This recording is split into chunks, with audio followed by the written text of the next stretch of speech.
Hello, hello, hello. You are tuning into another episode of The Wunderkind Show.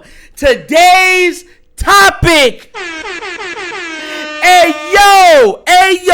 We know what it is. For one, we're going to start this off by celebrating the departure of one named Gregory P. Roman. It's been a long time coming.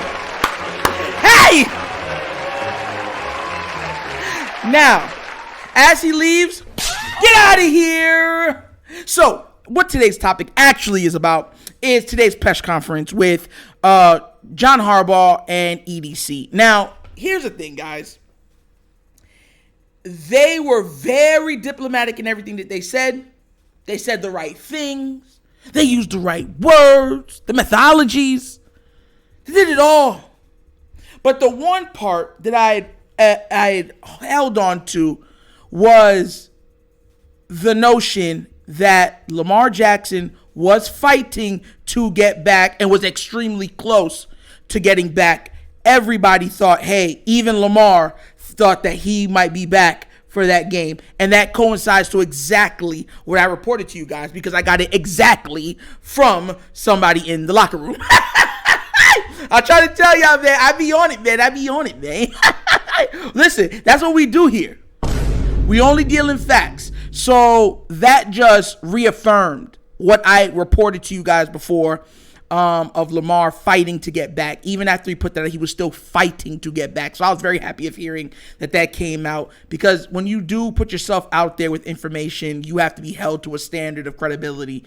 And I never want to be one of those people that lie for clicks. You'll never get that from the Wunderkind Show. That's not going to happen.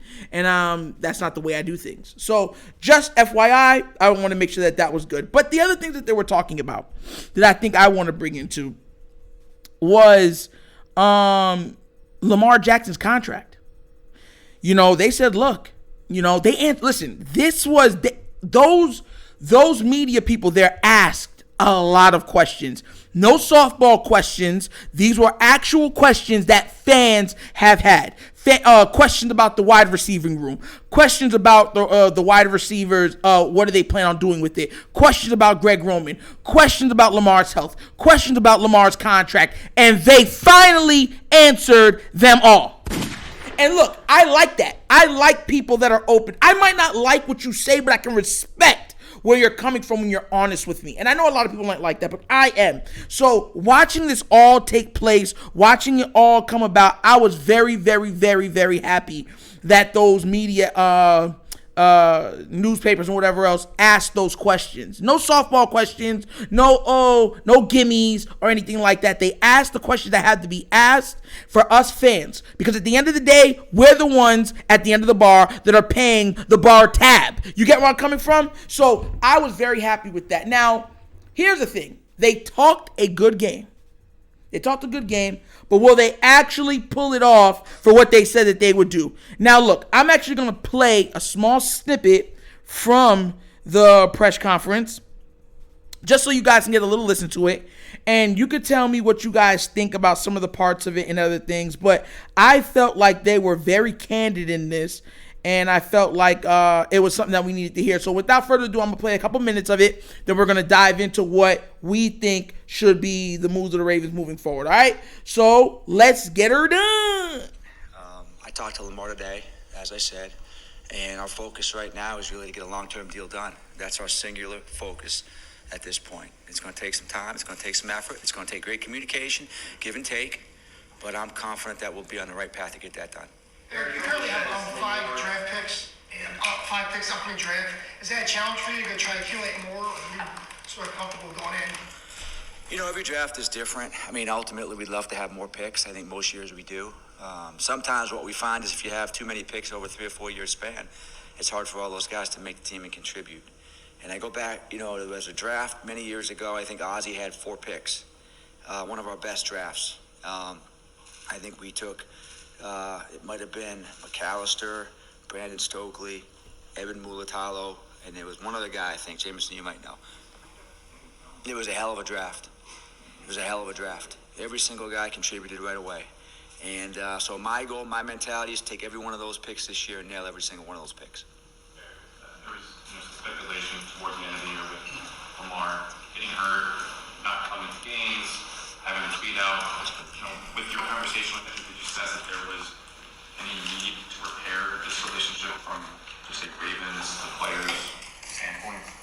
Yeah, I think it's interesting.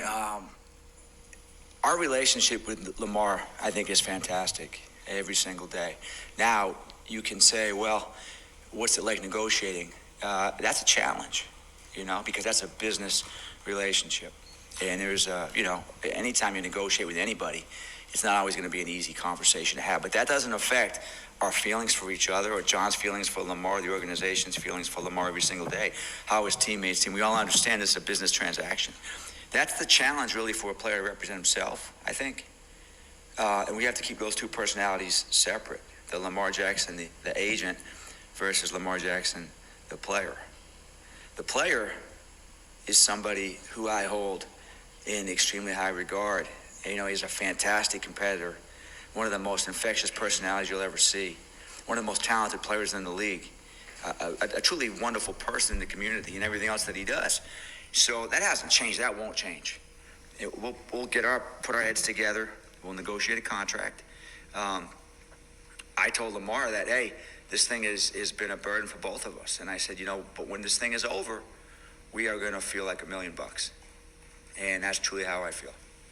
Eric, how much has Lamar expressed his desire for a fully guaranteed contract? And is the organization willing to put that on the table for him? So I told you guys last year that, I was willing to talk about the negotiation, but I can't talk about the negotiation. And so that type of question really is not something I would talk about. I'm actually really sort of proud of the fact that for the last year, most details regarding the negotiation have not come out. There's been little pieces out there that the NFLPA has put out at one point last year. But other than that, I think our conversations and our negotiations have been very, very private. And that's a very satisfying thing. He made sure to throw the NFLPA under the bus. Hey! What we're looking to do and what he's looking for and all those types. That would be counterproductive, and that would hurt our negotiation. John, did Greg come to you and say, I think it's time for a change, or was it a mutual? Can you just take us through a little bit? So look, there was one part that I was hoping to get to in this, and I don't think I'm going to have enough time in the video to actually get to it. But it was just reaffirming what I had said before with the whole Lamar and, what they felt when it came to his injury. And guess what? It was exactly what I said it was. But you heard what they said. They said, look, Lamar didn't leak nothing and we didn't leak nothing. The NFLPA was leaking. They're the leaky shit. Leaky lip, what is it called? Leaky lip sink ships. Yo, so they made sure to put that out there. Listen, I do like the clarity because they both said, look, we talked to Lamar today. And I'm going to touch on something else.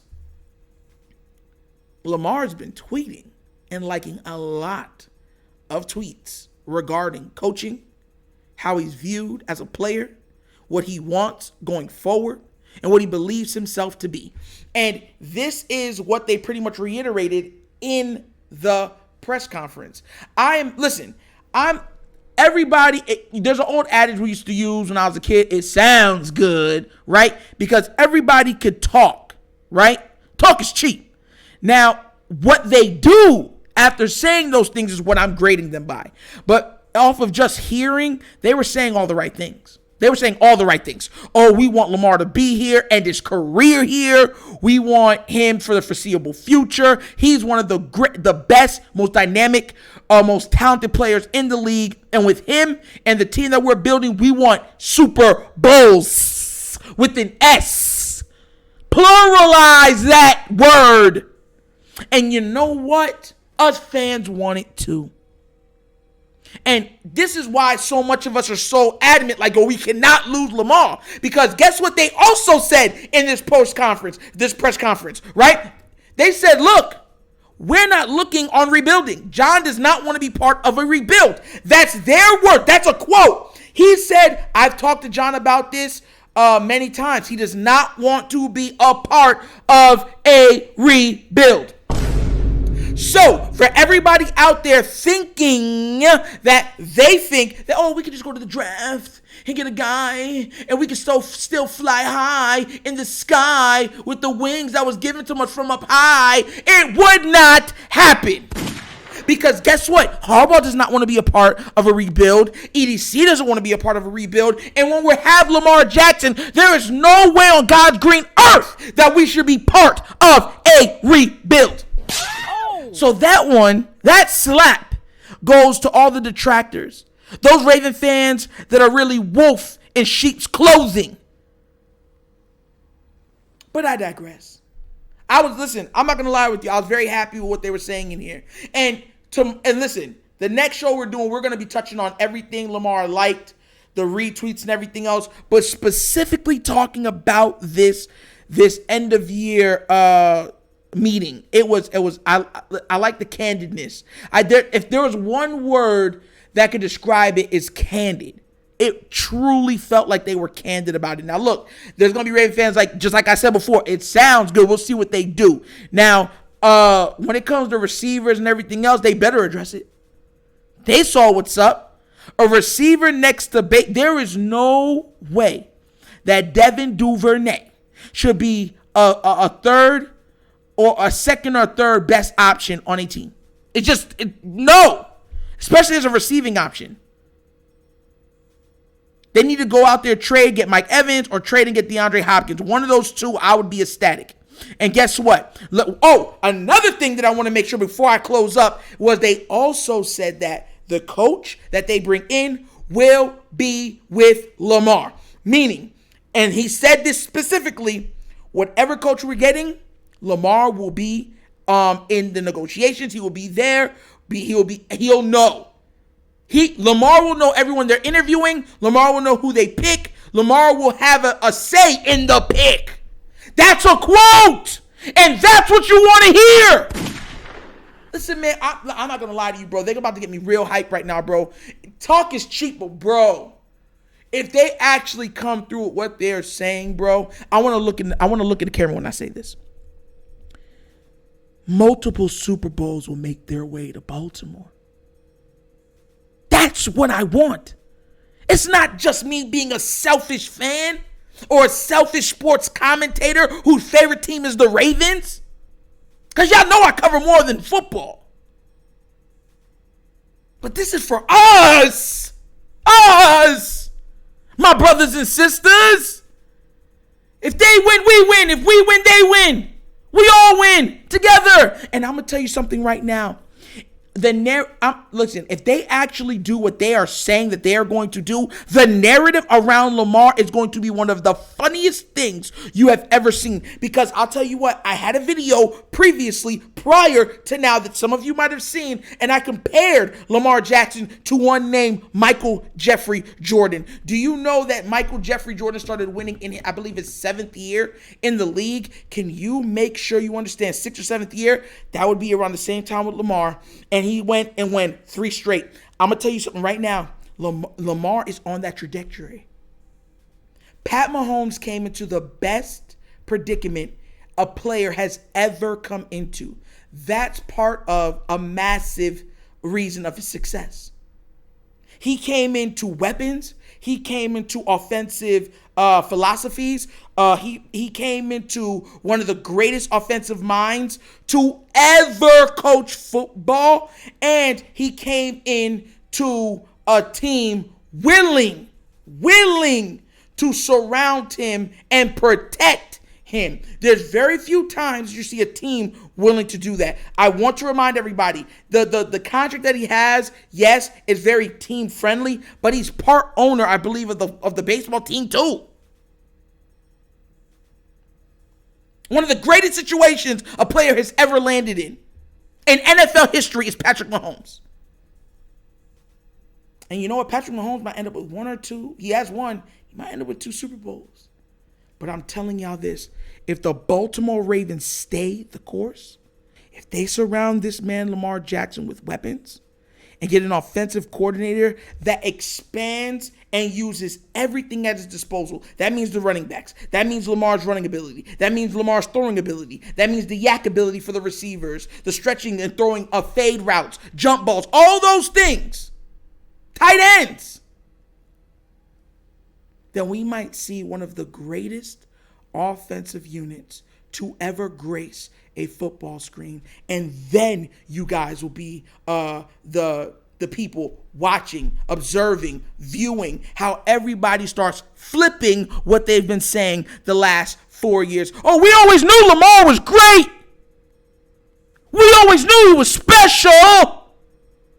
We were just waiting for him to reach his final form.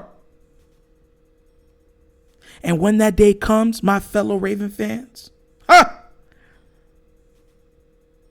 I will have the pitchforks sharpened and ready. Because we will be going to war with every single person that is trying to flip-flop the narrative. Because that's one thing the media is known for doing. And they're very skilled at doing it. Flipping the narrative. Like they've always known that this player was going to be that. Like they always knew that the predicament of winning multiple Super Bowls was going to happen. They did it with Michael Jordan. A lot of people are not old enough to understand or know that because the media did such a great job in changing their narrative. Michael Jordan, when he was first coming up, was just considered a high flyer. A super talented high flyer that does not make anybody around him better. That's what they were saying about Michael Jeffrey Jordan, his airness. And when he won that first, beating Magic Johnson, then when he won that second, then when he won that third, it's, he's the greatest. We always knew it was. I mean, who didn't know that? Because the media is going to media. They're going to lie. They're going to twist. They're going to change the narrative whichever which way they believe will sell tickets, newspapers, get you to click on something. And we have to be the foundation in which holds them accountable for those wrong accusations against not only this team, but our QB. Because I promise y'all this, like Lamar said, if they take care of Lamar, Lamar's going to take care of them. And we will be taken care of with multiple Super Bowls. You mark my word. You mark my word. And I'm going to tell you right now, it's going to be one heck of a day when we're all sitting back one day and be like, yo, we want like 2-3 Super Bowls with Lamar. Dang. It's going to be oh, happy day. Oh, happy day. Oh, happy day. Yeah. When Lamar wins, the Ravens win. Ravens gonna win. And the fans, we gonna win. We gonna win. And we gonna show you right. We gonna show you right. Wearing purple and black when we drive. Yo, cheer me. Hey, yo. But yeah, listen, man. Once again, like I said before, that's what we're looking for. They said a lot. Let's see if we hold it to it. We have a whole offseason to go through. Only thing I'm wishing for is that Burrow and them don't win the title. If they don't win the title, I'll be very happy. I'll be very thankful because, Lord, my God, can you imagine if the Bengals actually pull it off and win the Super Bowl this year? Oh, no. Bro, it'll be a long summer, I'll tell you that. But once again, I'm going to tell you this right now. That was another episode of The Wunderkind Show. Thank you guys for tuning in. You guys are incredible, amazing. Y'all watch the content. But for everybody else that's new, please do remember, like, subscribe, hit that notification bell, and do not hesitate to leave a comment. We have great conversations in the comment section, and you know I respond to you guys. We have good dialogue. Just please remember to be respectful to everybody, please. That's how it goes. And if you would like to leave or help the content in any way monetarily, down at the bottom of the screen is a QR code that leads you to the Cash App, and you can find that in the description. $, The Wunderkind Show. So once again, this is your host, Nitro, putting on for The Wunderkind Show and us signing off. And you guys know my slogan. Peace. And I am out. Like Greg Roman. Ha ha. Yerp.